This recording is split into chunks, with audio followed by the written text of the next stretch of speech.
Graça e paz, irmãos. Vamos mais uma vez meditar na palavra de Deus, nesse dia que é o dia do Senhor, e com grande alegria eu quero convidá-lo a ler a palavra de Deus no texto que será a base da nossa reflexão essa noite. O texto se encontra em 1 aos Colossenses, capítulo de número 1, do verso 24 ao verso de número 29. Antes de ler a palavra de Deus, vamos falar com Deus em oração. Senhor, te agradecemos pelo privilégio de ler a Tua palavra. Rogamos que com a iluminação do Teu Santo Espírito possamos aplicar as verdades bíblicas às nossas vidas e assim cumprir cabalmente o Teu desejo para cada um de nós. Que essa palavra venha fortalecer os nossos ânimos, que venha também a trazer aos nossos corações orientação segura de como viver nos dias em que nos encontramos, de como também contagiar a outros com a maravilhosa graça que emana do trono que o Senhor em Cristo Jesus proporciona a cada um de nós. Obrigado, ó Pai, por esse momento.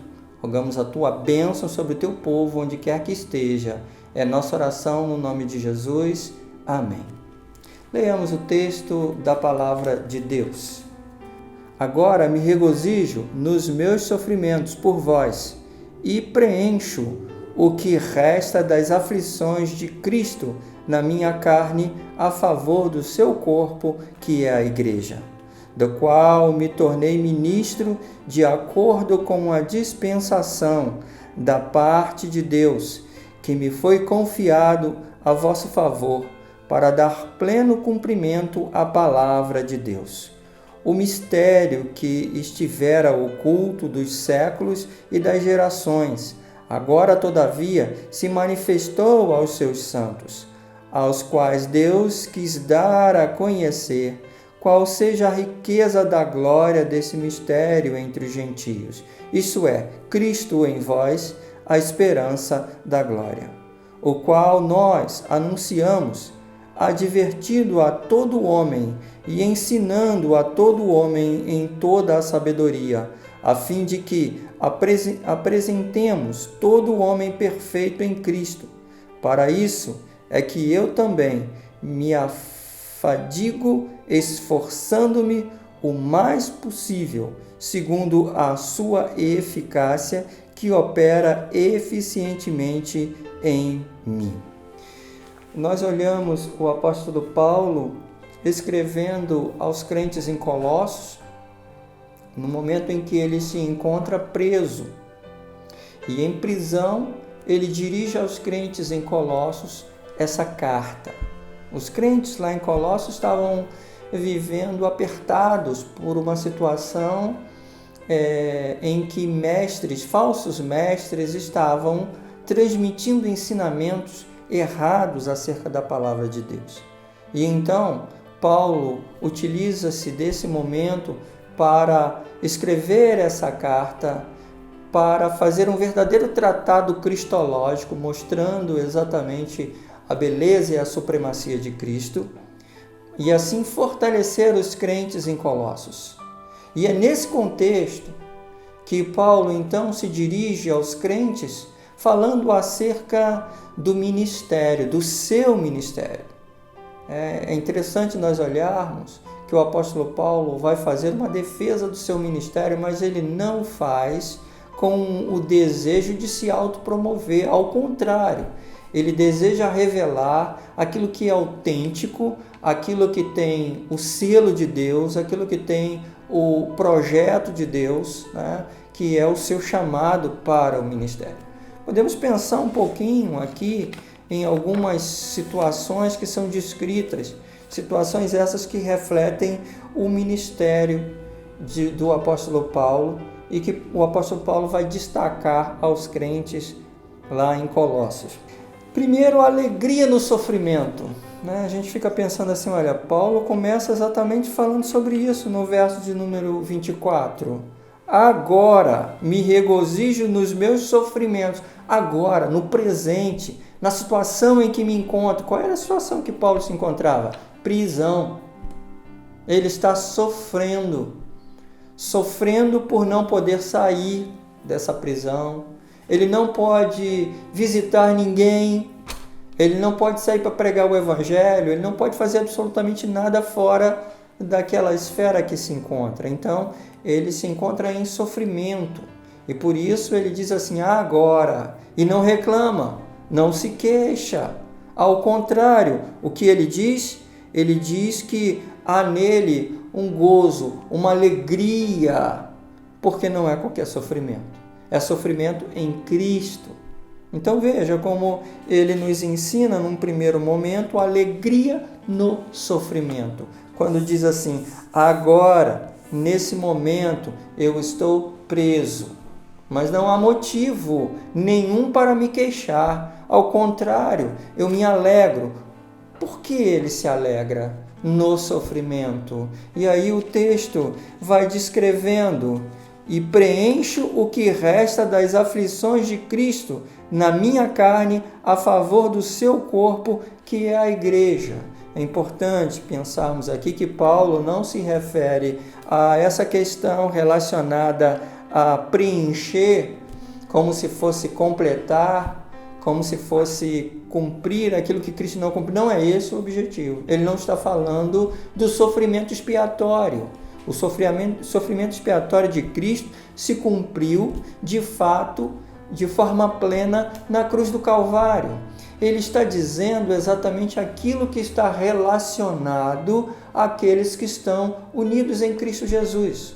Numa outra situação, num outro momento, como por exemplo na carta aos Romanos, no capítulo de número 8, no verso de número 17, ele fala sobre isso. Veja o que ele diz.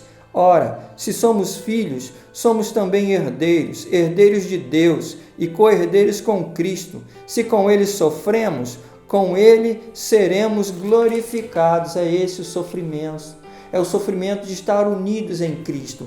É aquele mesmo sofrimento que Jesus chamou a atenção no Sermão da Montanha, no capítulo 5, no verso 11 e 12, que fala sobre ser perseguido, mas não é qualquer perseguição, é ser perseguido enquanto se ocupa em realizar as coisas concernentes ao reino de Deus, ao se ocupar em falar de Cristo, é pagar o preço, é palmilhar o caminho das dores, é carregar dia a dia a sua cruz. É nesse sentido que também alguns dos discípulos de Jesus enfrentaram.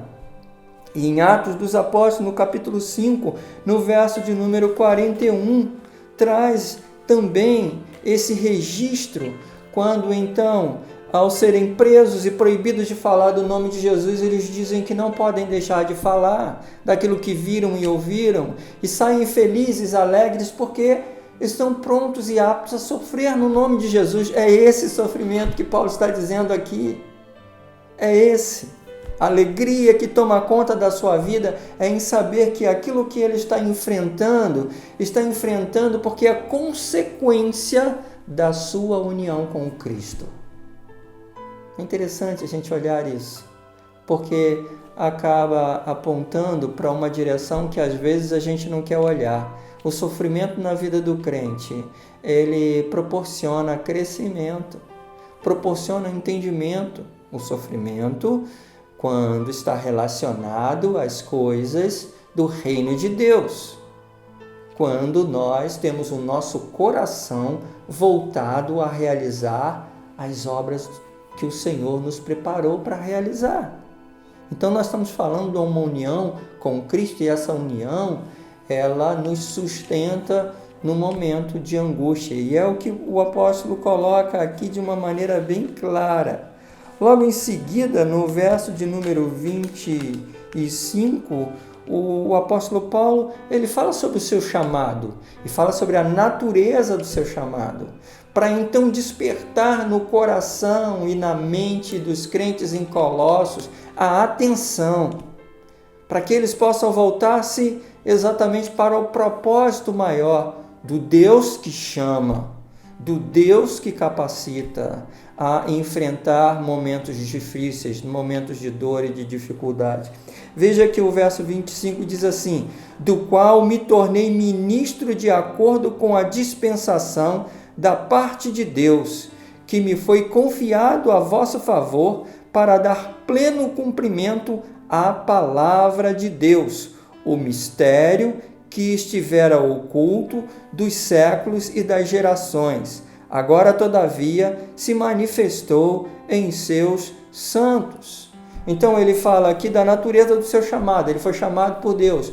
E a palavra ministério aqui, diácono, é a palavra grega para diácono, um servo. E outra palavra utilizada aqui também, dispensação, dispenseiro, mordomo, aquele que tem a chave da dispensa.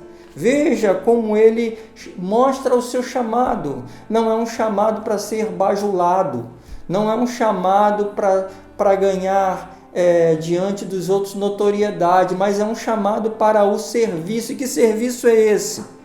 Revelar aquilo que os crentes em Colossos não conheciam, revelar a geração de Colossos, melhor dizendo, a geração daqueles que ali se encontravam e as gerações dos gentios, a promessa de Deus, o Cristo que se fez carne, o Verbo se fez vida e habitou entre nós. Está falando de um plano de Deus. Percebam que quando ele fala em mistério, ele não usa mistério da mesma forma como os gnósticos utilizam, no qual faziam parte exatamente daquela heresia, que era chamada heresia de Colossos, que trazia uma mistura de gnosticismo com judaísmo e assolava a igreja. E ele aqui está dizendo, olha, esse mistério é Cristo, ou seja, é a revelação de que Cristo é o Senhor, é a revelação do Verbo vivo de Deus, daquele que traz a salvação. Então ele mostra que o seu chamado é um chamado de servo, é um chamado de diácono, é um chamado de mordomo, é um chamado daquele que anuncia que Deus revelou o seu plano, e esse plano, esse reino, ele é Cristo Jesus. Por isso, ele mostra de uma forma bem clara aqui, Cristo em vós, a esperança da glória. A esperança da glorificação. Nós acabamos de ler um texto que fala sobre isso. Em Cristo nós sofremos, mas também somos glorificados. Por isso, quando nós olhamos a questão do sofrimento, nós olhamos que o sofrimento em Cristo reserva para nós a glorificação, o momento em que não haverá mais dor, não haverá mais angústia, nada disso fará parte da nossa vida. Essa nossa união com Cristo proporciona exatamente isso.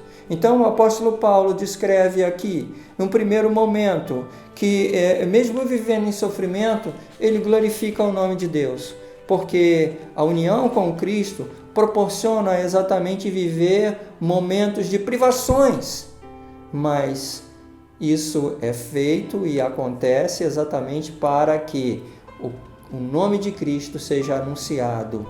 Ele fala também sobre o seu chamado para dizer à igreja, olha, tudo aquilo que eu estou realizando, eu realizo porque eu sou fiel ao chamado de Deus.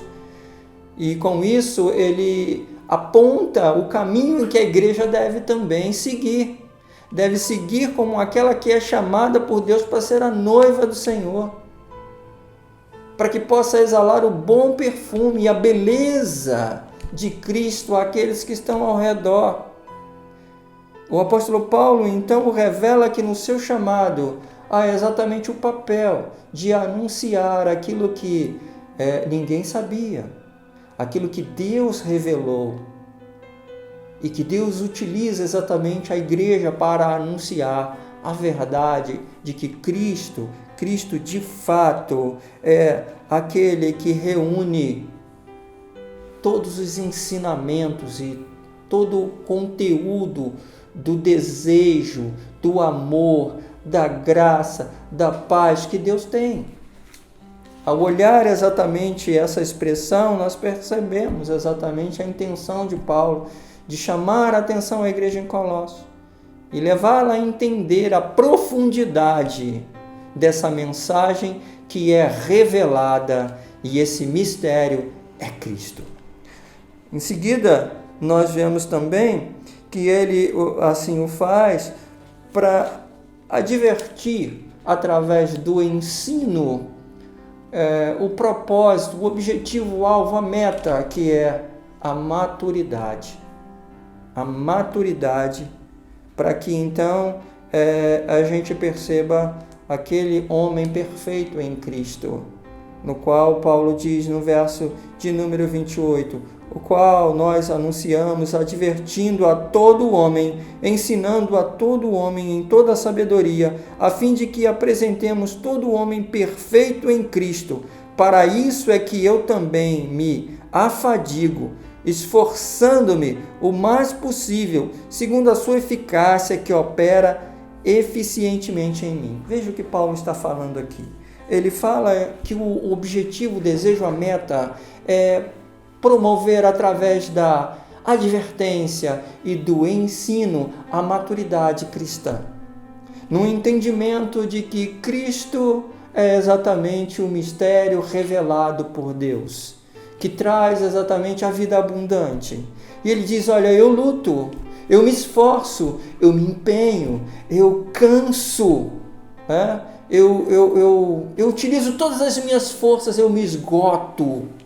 Mas ele não coloca isso apenas no plano pessoal. Ele logo completa dizendo assim, tudo isso faço porque aquele que opera me faz exatamente ter as forças necessárias, aquele que opera no meu coração, a graça, aquele que opera no meu coração, o amor, aquele que opera no meu coração, as boas novas, as notícias alvissareiras, o poder do Evangelho é que me torna exatamente eficiente e eficaz naquilo que faço. Então, Paulo não traz para si nenhum tipo de atitude que venha dizer assim, eu é que estou realizando isso. Não. Quando ele fala do seu cansaço, quando ele fala do seu empenho, ele amarra bem. Ele revela que isso só é possível porque o Deus maravilhoso, através do seu Santo Espírito, opera no coração de Paulo e o faz ser um diácono, um mordomo, um servo com múltiplas funções, com múltiplos dons e talentos, mas com um único propósito, comunicar a Cristo, ao ponto de transformar aquele que ouve a mensagem de Cristo em alguém maduro, alguém que alcança o propósito estabelecido por Deus. Paulo já vai dizer em outro momento, não que eu tenha alcançado, mas prossigo. Essa é a ideia de alguém que prossegue, de alguém que vai progredindo na fé, na corrida da fé, olhando o autor e consumador da fé, como um atleta ou como um soldado que combate o bom combate, que tem como um propósito encerrar a carreira, mas para que encerre a carreira, precisa voltar os seus olhos para aquele que opera dentro de si todas as ações necessárias para que ele possa cumprir esse propósito. Então, o sofrimento e a esperança da glória de Deus, ela acontece na vida do crente quando ele aprende, em primeiro lugar, a agradecer a Deus e a não reclamar pelo sofrimento, porque sofre porque realiza a obra de Deus, sofre porque está unido com Cristo e assim o faz como um servo separado para servir a Deus em toda e qualquer situação, em toda e qualquer circunstância. E também revela que o objetivo, a meta, o propósito é se tornar maduro em Cristo Jesus. Paulo, ao escrever aos crentes em Colossos, e a sua mensagem é uma mensagem viva para os nossos dias, porque nós estamos diante de pessoas que estão ouvindo uma série de heresias. O que se tem dito por aí, as postagens que a gente vê, as interpretações que são feitas, são coisas que trazem mais ansiedade e pânico do que esperança e temor e tremor de Deus. E por isso nós devemos voltar os nossos olhos para a palavra de Deus e, bem orientados e sabedores do nosso papel, nós vamos mostrar aos outros o que é importante. Podemos pensar assim, que o objetivo de tudo isso é encorajar os crentes a serem leais, a serem maduros em relação a Cristo, em relação à mensagem que anuncia Cristo como Senhor e Salvador, em relação ao seu chamado como servo de Cristo, em relação à progressão na fé, em relação a dizer aos outros o que é verdade, o que é vida, referindo-se àquele que é o caminho, a verdade e a vida, e que a comunhão perfeita com Deus e fazer parte exatamente do reino de Deus só é possível na vida daqueles que sofrem em Cristo Jesus, na vida daqueles que entendem o seu chamado para servir como servos nas mãos de um Deus que sabe e pode todas as coisas, que ganha o renovo no momento em que o Espírito Santo de Deus atua, ensinando, orientando, direcionando a proclamar a verdade de Deus em maturidade. E assim, de uma forma leal, de uma forma sincera, de uma forma verdadeira, focando exatamente naquilo que a palavra de Deus ensina, cresce. E não cresce sozinho.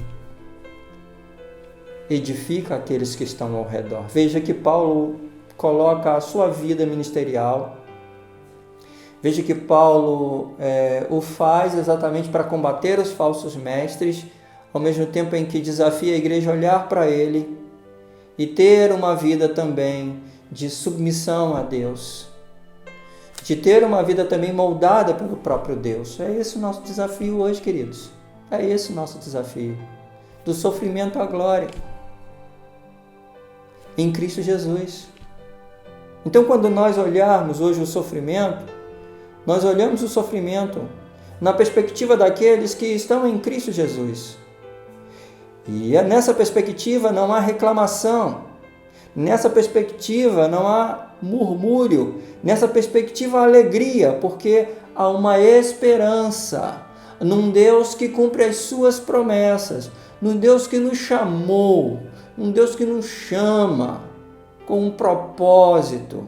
Esse propósito é revelar Cristo, é revelar a graça e o amor de Deus em Cristo Jesus. É dizer assim, olha, dizer ao mundo que Cristo é a única solução para o desespero, para a ansiedade, para a angústia. No momento em que olhamos para Ele, no momento em que nós focamos os nossos olhos em Cristo Jesus, no momento em que aprendemos dele, no momento em que bebemos dos seus ensinamentos, nós entendemos o que é a vida e a vida abundante. E aí então entenderemos o que é maturidade cristã.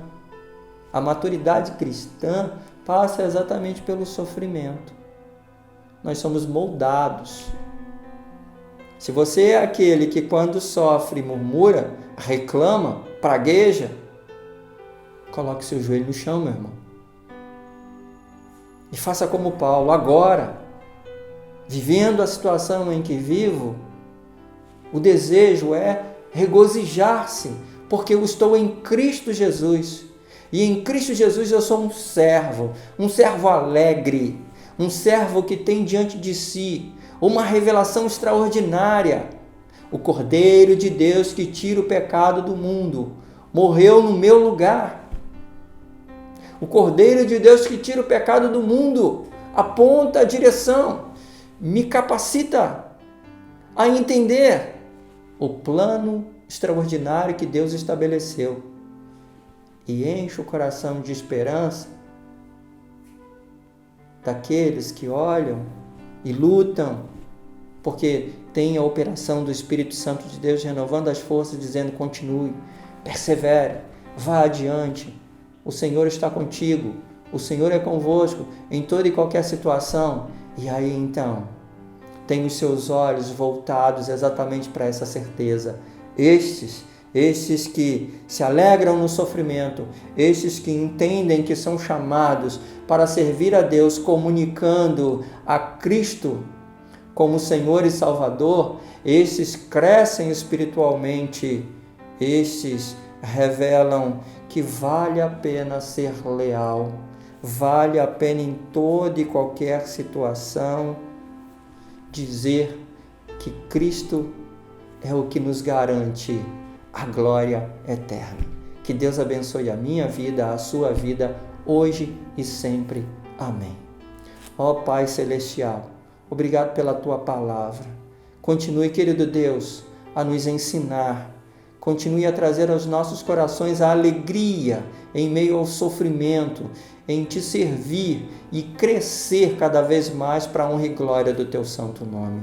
Que como Igreja do Senhor Jesus, em tempos como esse, possamos colocar em prática essa verdade de ser sal e luz do mundo, revelando àqueles que estão ao nosso redor que a alegria contagiante em nossos corações, mesmo que o confinamento traga um desconforto e um sofrimento, mas somos teus servos em toda e qualquer situação, em todo e qualquer momento ou circunstância.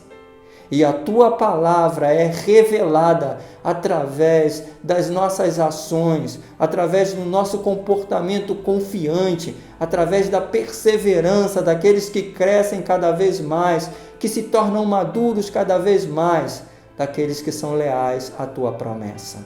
Te oramos assim no nome de Jesus. Amém. Que a graça de nosso Senhor e Salvador Jesus Cristo, amor de Deus Pai, a companhia, assistência e doces consolações do Santo Espírito de Deus repousem sobre vós, irmãos, hoje e sempre. Amém.